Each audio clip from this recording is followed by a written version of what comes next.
Hump Day! Happy Wednesday, ladies and gentlemen, on a Super Bowl week here from Suncoast Sports. I woke up with a little extra pep in my step today, Big Dawg. I feel that. You know, Me too.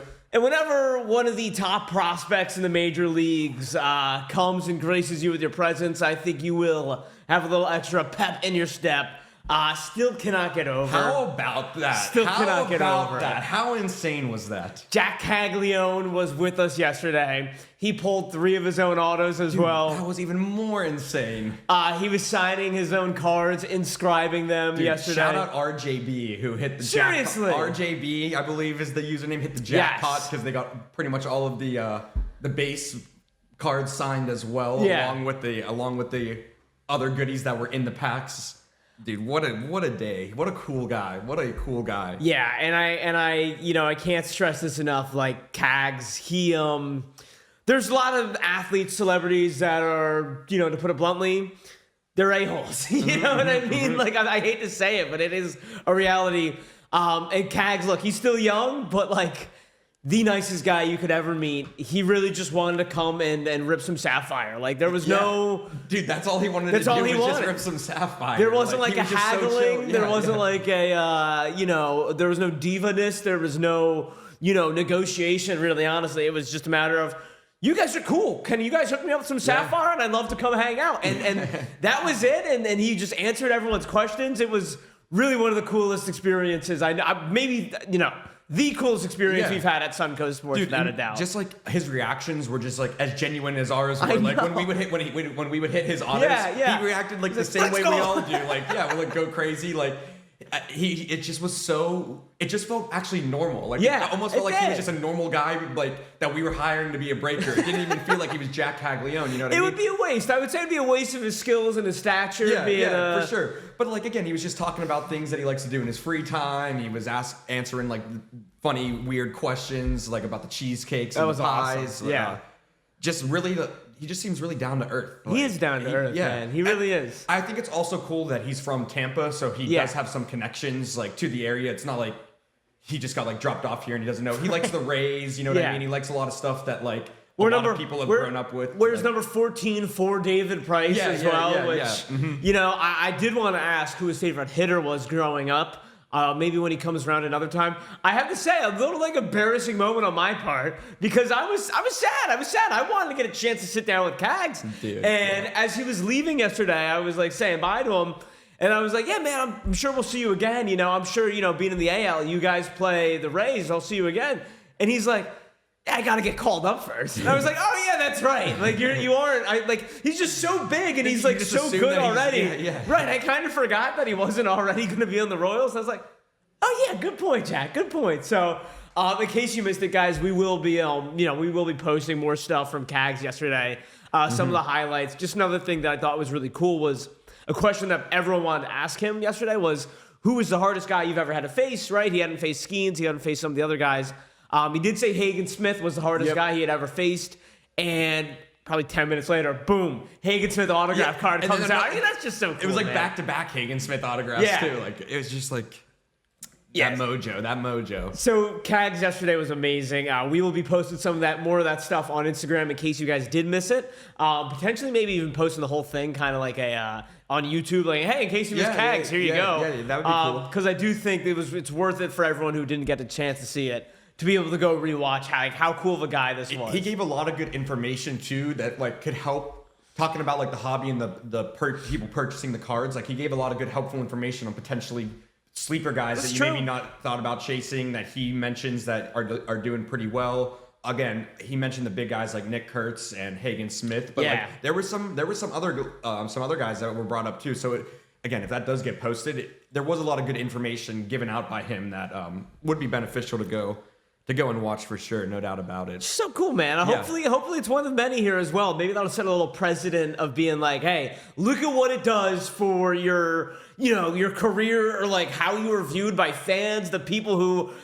I don't want to say they control, your career because at the end of the day, if you're a damn good ball player, that's really all that matters. But, it does not hurt to be kind of show yourself off in such a positive light like Cags did yesterday.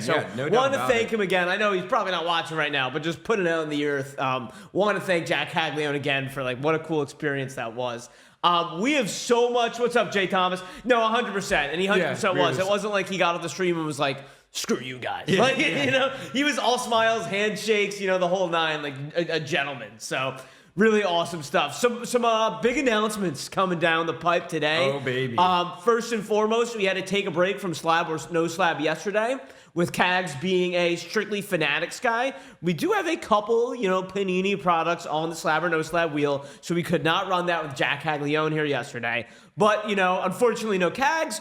But fortunately, Slab or No Slab is back today. In case you've missed it, in case this is your first time with us here, we run this twice at 10 a.m. We run our first Slab or No Slab. It's a 50-card wheel with 3 PSA graded cards on it. There is a new number 1 spot. Nice. Also, Big Dog. Nice. Gunnar Henderson. So also, in case you don't know, the number 1 spot is the most coveted spot on the wheel. Right. Like, there are tiers to the slabs. The number 1 spot is always the highest valued slab. We had Gunnar Henderson rookie card Gem Mint 10 yesterday, or Monday, I believe. It's been replaced with a Shohei Ohtani 2023 Gem Mint 10 Cosmic Chrome card on there. Yeah, I know we love Cosmic. Yep, let's go. So there you go. Chances to win that at 10 a.m. And then there will be another chance at 10:45. And sometime during the... Trivia question today. We're fully back. True or false trivia question today. It's 50-50. 50-50 shot Let's go. And... huge announcement regarding Suncoast Sports. Yeah, baby. During Talkin Slab today. You do not want to miss that. Stay tuned for that. Yeah, it's one that some of us have been waiting a long time for. And then, simple as this, Diamond Icons release day today. Diamond Icons, How baby. about that? We had Transcendent. We have seen Definitive. Dude, Definitive was way better than I even thought it was going to be. Definitive was crazy. Big shoes to fill for Diamond Icons today. But I think Diamond Icons may pack that punch to come out Definitive. So again, I know Transcendent's kind of on its own level. Like again, it's a little bit different of a product. But again, I would say that we're looking for one step above Definitive here. We're looking to go 1-of-1 hunting. Those polychrome ink cards are beautiful, guys. There's a lot in store. We'll break down a little bit of the checklist later today and get into ripping that. Dude, I'm ready to roll. I am ready to roll. But of course here, we are going to talk a little bit about sports. What we have on the docket for you, well, it should be no surprise. We have 3 more shows, including today, until the Eagles and the Chiefs playing the freaking only 2 more shows, Super Bowl, right? including today. Wednesday, Thursday, Friday. 3 more shows until the Eagles and Chiefs playing the Super Bowl. The line has not moved, by the way. I don't know if you've noticed. It's been 1.5 the whole time. It has not moved. People are pretty split on this game, understandably so. Does it matter if it moves, though? Because it just goes to 1 either way. Like, it's still a pick 'em no matter what. Like, yeah, I think it's true. I mean, the money line is probably your best value. I think it's minus 120 for the Chiefs, plus 105 for the Eagles. I saw a plus 110 for the Eagles, but I think that's going to be coming down a little bit. Probably. It's going to be not split. Plus 105 already. It might be there. So I want to look at a couple aspects here of the Super Bowl today because I've kind of been putting off talking about the Super Bowl. 1, for nerves, to be honest with you. And 2, just because there's been so many other things going on. And I wanted to save getting into it from, an X's and O's, a matchup standpoint, until a little bit later into the week, until we were closer to the Super Bowl. I think the day is upon us. The time has now come to get down to the nitty-gritty. It's time. Hump day. We're on that back half going into it. Yeah. Like, it's time to look at the matchups. It's time to get real. It's really time. So I started to get into this with Patty on Monday, and then, we didn't really get to finish the point. So I wanted to dive into it a little bit more with Big Dawg today. And guys, fellas, ladies in the chat, feel free to weigh in with us today as well. A big question that I've been weighing on my mind, that Eagles fans I know specifically have been talking about, is this idea that these two teams are very similar from the last time that they met in Super Bowl 57, I guess that would be now. But at the same time, there are a couple big changes. And the narrative is, at least from Eagles fans, Big Dawg, that the Eagles have gotten a lot better since these two teams met up in the Super Bowl. And the Chiefs have gotten a lot worse in the Super Bowl. And before we actually look at why that might be, what's your kind of gut reaction to that? I think the Eagles are for sure better, not only in the sense of weapons that they've added. Again, Saquon is the big one that helps it out. But I think the knowledge, it goes a long way too. I know that there's that story about Nick Sirianni chilling in the locker room for like an hour by himself, like already, when this was 2 years ago, writing down what they could do better to prepare for the Chiefs. So I think they are significantly better and more ready for this. I don't think the Chiefs have gotten a lot worse. I think they have gotten a little... I don't know, man. I don't think they've gotten that much worse. It's hard to say the Chiefs have gotten worse. I know. The players that they have are not as good as the players that they had 2 years. I mean, I guess they're very similar. I mean, they're kind of the same. I just can't stand Juju Smith-Schuster being on like the roster making plays. Like that makes me think that they are worse. But again, he was on the team 2 years ago too when they won. Yeah, and they made plays. So it's tough to judge because they hide all these guys. He sat on the bench. So I do not think that they're a lot worse. Okay. I think the Eagles are better of a team. Yes. And I think the Chiefs were probably sitting around the same, give or take some of where they were 2 years ago. I think that's fair. Did you see what Blaine said? Blaine said, "Who is Patty betting on?" Because I'm just doing the opposite. You know what? I do not hate that, Blaine. Pat was not bad when he first got here in week 17, week 18.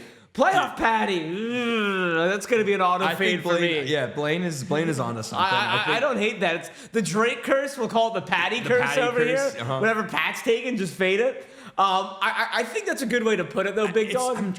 It's really tough to think about the Chiefs. Well, let's focus on the Chiefs then. What has changed? What has changed from the Chiefs? If anything, nothing. Yeah. If anything, again, I'm thinking of who their receivers are. Again, right. They had receivers. Tony, who was playing pretty well for them. He made maybe the play in the game that year, the punt return for sure. Juju had a good Juju's team. back. Juju's probably the same exact guy. Valdez-Scantling playing on that Super Bowl team? Or? You could actually make the case that the Chiefs got a little bit better. Yeah. Because now they have Hollywood Brown. The running back position, they didn't. They did have Pacheco. They did have Pacheco. Okay. That's the one case I would make that the Chiefs got worse. Is I think Isaiah Pacheco is actually, since he's gotten hurt this year, he has not been the same. No. I don't think Kareem Hunt is worth fearing. Either do I. He's going behind a nice offensive line. So again, the offensive line is pretty much the same. Really good. I would say it's really good. Really good. Although statistics would tell you the offensive line in the regular season not great. But what was the thing you were telling me before the show about Joe Thuney? I was telling you that he potentially can be the third player in NFL history to have 5 Super Bowl rings. Right. Solely because he started his career off in New England, got to go to 3 Super Bowl appearances with Brady. Then crazy. Moved on to Kansas City and now is approaching his 4th Super Bowl. So that's not he's nothing. Literally, yeah, I know. His whole career has been just Super Bowls, almost 7 straight years of Super Bowls, other than the 1 year where the Bengals went. That's the 1 year he has not gone every year. That's nuts. That's almost like you see those numbers about Robert Horry, right? Where he won all those rings. Listen, I'm not going to say Joe Thuney or Robert Horry were the reasons their teams were winning championships, but there is something to... There's a common denominator. Right. You know what I mean? There's like Danny Green. Remember Danny Green was like that or something like that? Who is it on baseball? Pat, you might help me with this one. Was it Nick Swisher? No. Dude, Eric Hinsky or something like that? There was one of those guys who was always on the World Series roster. I don't know. I think there is something to that. But you mentioned the Eagles being a lot better, right? I think they're a lot better. You look back at that last Super Bowl, 2022, 38-35. People forget the Eagles went into halftime with a 10-point lead, Big Dawg. It pains me to say it. But you had a very young... Right. Jalen Hurts that was like his second time making the playoffs. I think they lost to the Buccaneers the year before in like the first round. So I think it's just like you have these young guys. You had young Devontae Smith. You had I don't even remember who the running back was. You have young Miles Sanders. Miles Sanders. You just have like this group of guys who I think had nothing really to lose, who had like a really good season, and you knew that they were going to be good for the time coming. And again, I think going up against the Chiefs that time again, it's tough to blow that 10-point lead. You know what I mean? I know. That's like, it's like what happens when you're inexperienced and whatnot. But now you're in the Super Bowl again. Like, it's different. It is significantly different. I'm hoping this isn't a Josh Allen situation with Jalen Hurts where it's what do you mean? Like, well, I mean, I know this is only the second time. Like, it would look pretty bad if Jalen Hurts has an 0-2 in the Super Bowl against Patrick Mahomes. Okay, you know what I mean? Like, would it look bad if he had an 0-2 against Mahomes in the Super Bowl? I guess, but there are a lot of fans out there. There are a lot of quarterbacks out there who would kill to be 0-2 in the Super Bowl. No question you know about what I mean? But again, I think they are significantly better. I think they're coming with more of a vengeance this year. I think, again, they added Saquon. That is way better. They're playing crazy good football. They put up 50-some points against the Commanders. They're not taking their foot off the gas. So I think they are better. I think Sirianni's better at coaching. I think I think he has a better. I think when you look at what the staff is doing, they're going to have a better game plan going into this. Like, there's a lot of people in America relying on those guys, Sirianni, the offensive coordinators, the defensive coordinators, Kellen Moore, to put some plan together to end this madness. So again, like, I think there wasn't this much pressure on it 2 years ago. I would say, like, again, it's the Super Bowl. No, you're right. It's X, Y, and Z. But I think that's a good point. Is that they were going there, and the one thing I would say the Eagles got worse at is quarterback. Is that fair? I think 2022 Jalen Hurts played at an MVP level. Yes, for sure, yes. And he wasn't in the MVP conversation whatsoever. Not in the MVP conversation. Sure, I'm not saying he's bad. I think Jalen Hurts is a good quarterback, but I do think if there's one area, 2022 to 2025, I guess it is now, that went worse, it would be Jalen Hurts. Every other position group, except for maybe offensive line stayed the same.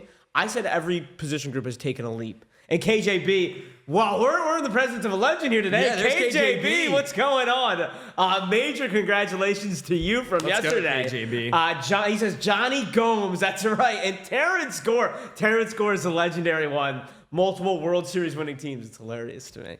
But again, think about the Chiefs. Like, 2 years ago, Travis Kelce and Patrick Mahomes were really that, like, scary two-headed monster powerhouse. Like, you gotta watch that. They're not that. I mean, they've definitely declined in that aspect. Like, Travis Kelce's definitely not as scary as he once was. But again, this is a Super Bowl where, like, don't be surprised if Kelce gets like 2 touchdowns. Oh no, not at all. And then you look at the way the playoffs have gone. When the Chiefs have needed Travis Kelce, he has made the plays. Mm-hmm. And what I'm honestly afraid of, they were talking about this on the radio today, is remember this season with the Chiefs? You know who was good? Noah Gray was good. And not that Noah Gray is this all-star player, but like, you put all this energy on Travis Kelce, Noah Gray will pop up. Juju Smith-Schuster will pop up. Xavier Worthy, Hollywood Brown.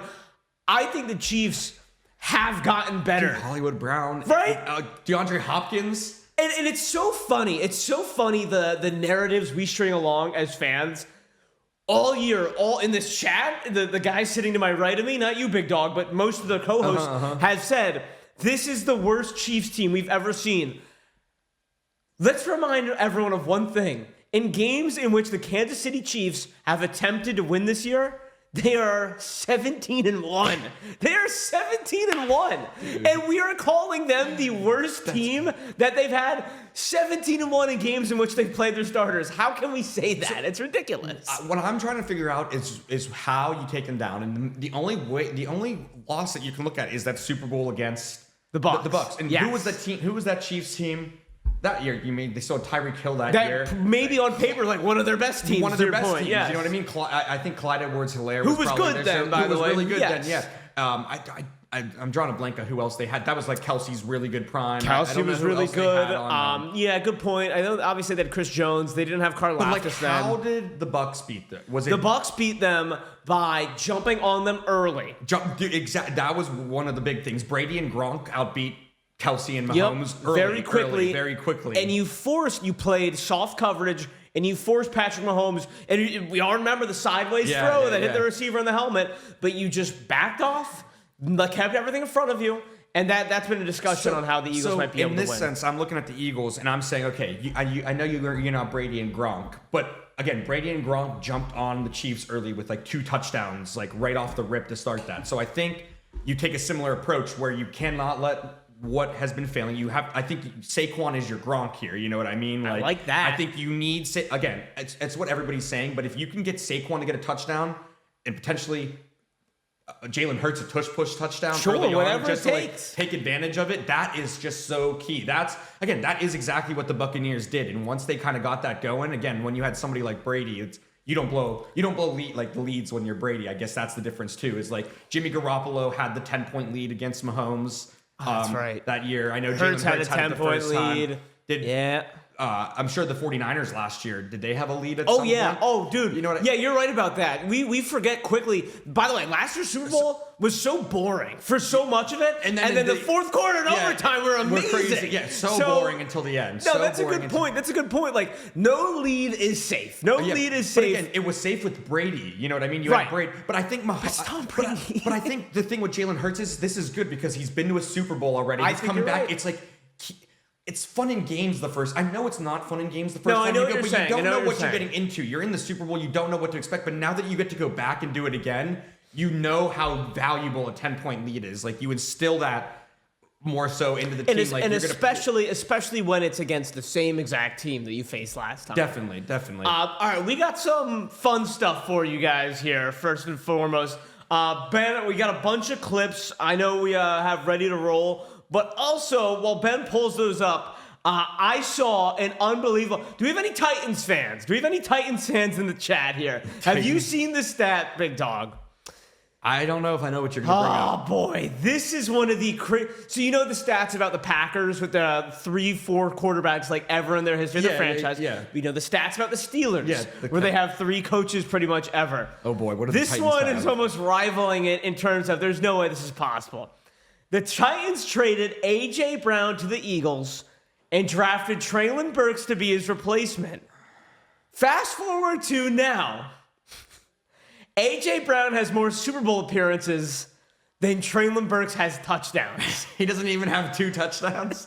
Treylon Burks has 1 touchdown since A.J. Brown has been traded to Philadelphia. And A.J. Brown is now appearing in his 2nd Super Bowl. And has like 4, like how many touchdowns since then? A lot. I know A.J. Brown had a 3-touchdown game against Big Dawg Steelers at one point. I'm sorry, Big Dawg. Yeah.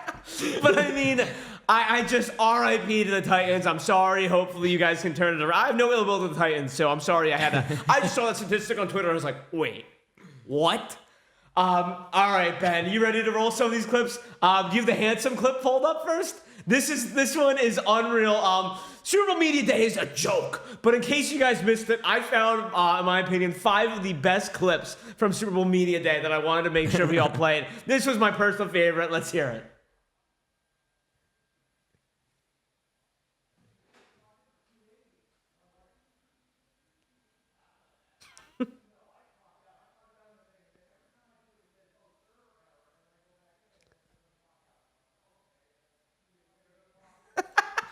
So Jalen Hurts was asked, oh man, like, do you have any tips on being more handsome? And he's just like, no, that's a DNA thing, brother. Some other kid I know asked Jalen Hurts. There's a little kid, I couldn't find the video on Twitter real quick. I saw it just for coming on the show, and it was like, little kid, Jalen, you gonna get your lick back on him? Or something like that. God. And Jalen's like, that's the plan, little man, or something like that. Dude, what is Jameis Winston doing asking people, what's your favorite color, dude? Well, that's the next one we got next here. Jameis Winston. Now, I know you were talking about this one. I was here for it, by the way. I loved the Jameis Winston chicanery, if you will, over the Super Bowl Media Day.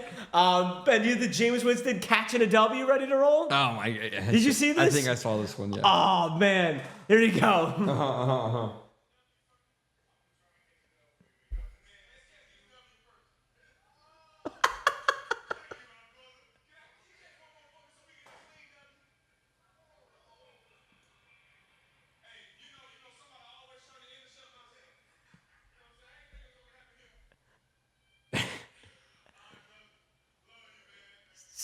So wait, Big Dawg, you're anti-Jameis at Super Bowl Media Day?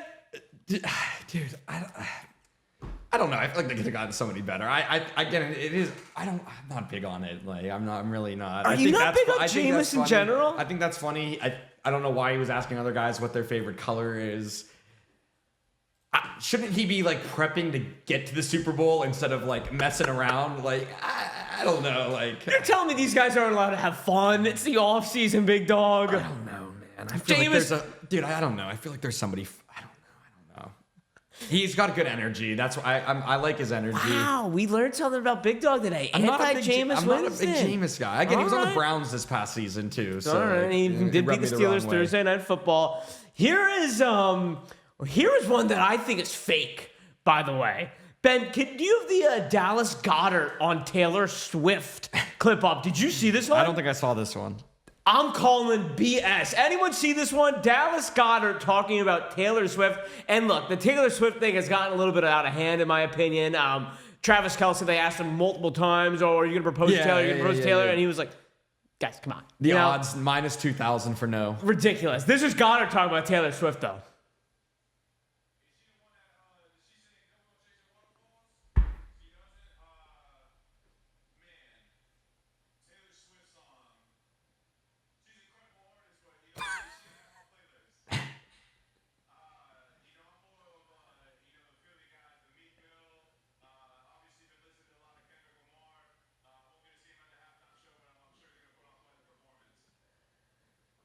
I don't know I think about that's real, that. dude. You think that's real? No, I think that's real. Dude, MT, yes. TLC. That's You think he's messing? Like, you think he's joking? Like, I just acted like he doesn't want to answer the question, so. Yes! Like, okay. How I understand, right? And I think he's genuine when he's like, sorry, Taylor Swift isn't on my playlist, right? I don't really know Taylor Swift.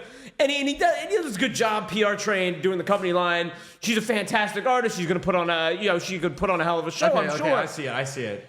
But to say don't, like, that was a bit, I think. Don't go chasing waterfalls as Taylor Swift. Dallas, have you been living under a rock? It would be different if he was like Tom Brady and you're like 40 years old or whatever. Dallas Goedert's like, what, 27, 28 years old? You know who Taylor Swift is. And if you don't know who Taylor Swift is, there is no way you think she's the one who did Don't Go Chasing Waterfalls. Come on. Okay, I'm with you. I think that was some gamesmanship. Do you think he's like mocking the question? Like, do you think it's like mocking the, like, he doesn't want to answer, like, he doesn't want to deal with like Taylor Swift questions? Like, you know what I mean? Like, in that sense? Yeah, a little bit. Probably a little like, bit. You know, I will say though, some of the questions were absolutely wild.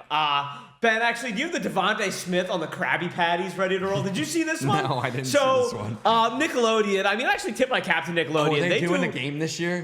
I'm not sure about that, but regardless, I know Nickelodeon has rights with the NFL, and they actually do a hell of a job, I think. They do some crazy They do some really cool stuff, but this year, they had a reporter going around. The kid reporter? Kid reporter going around asking how many Krabby Patties people could eat. This was the funniest answer.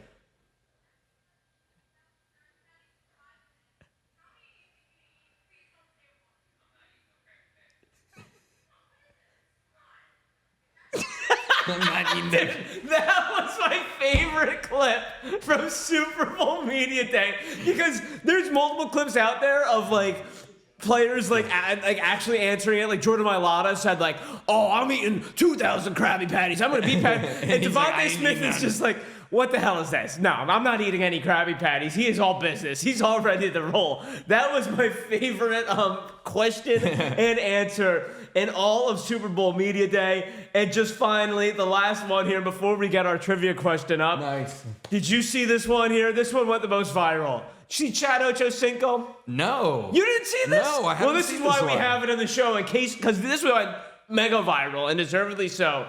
Chad Ochocinco, right before Sirianni or while he's answering questions, let it run. We'll just show it.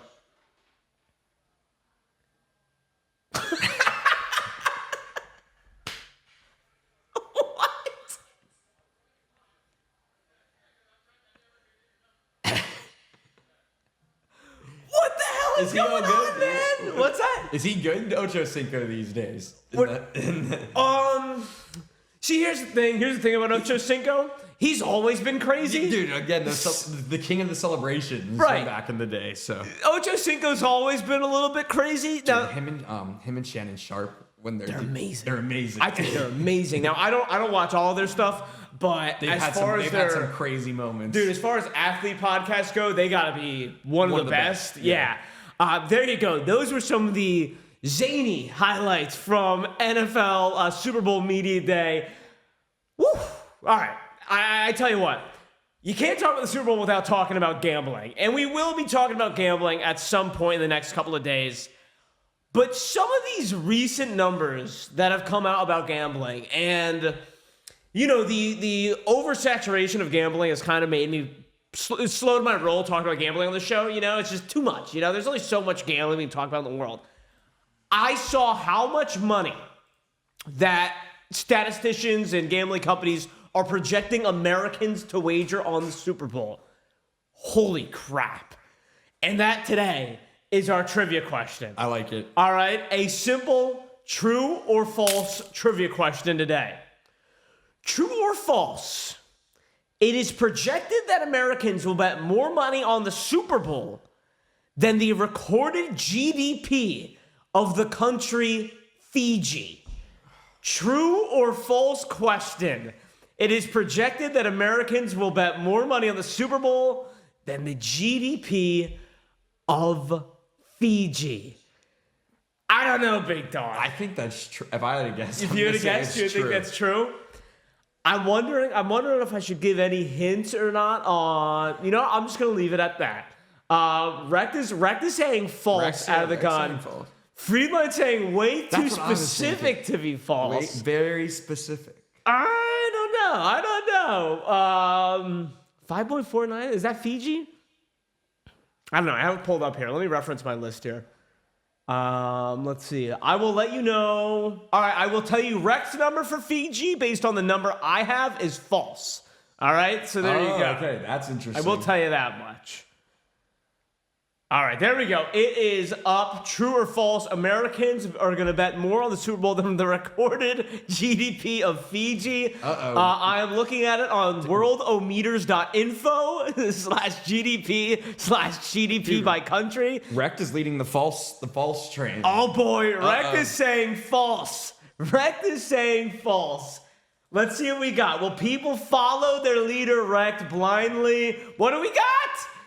This is spicy. 50-50. It is going to be, wow, by a hair! By a hair! Rect is correct! Rect taking us home! False! It is false! Rect, shout out Rect, had a little bit more time to do your research on that one. I tip my cap to you, Sir Rect. But just by 2% there. Just that's by probably 2%. one vote. That might be one vote that swings that. So it is false, and Rect was right. What I have on my sheet here, according to Worldometers, I believe this was from 2022. So Rect, you might have a more recent number, but I don't know if it's confirmed yet. Fiji's GDP was $4.94 billion. Americans are projected to gamble legally. By the way, this is just legally. Yeah, legally. So honestly, when you talk illegally and offshore, it might be more than Fiji, to be honest with you. But legally, Americans are projected to gamble $1.39 billion. And the reason I put this on here is because it actually is more than multiple countries' entire GDP. That's crazy. Here are the countries. It's not surprising. I know, right? Yeah, it just seems normal. Grenada, Comoros, Vanuatu, St. Kitts and Nevis, St. Vincent and Grenadines, Samoa, Dominica, Sao Tome and Principe, Micronesia, the Marshall Islands, Kiribati, and Tuvalu. I don't know how to say it. But those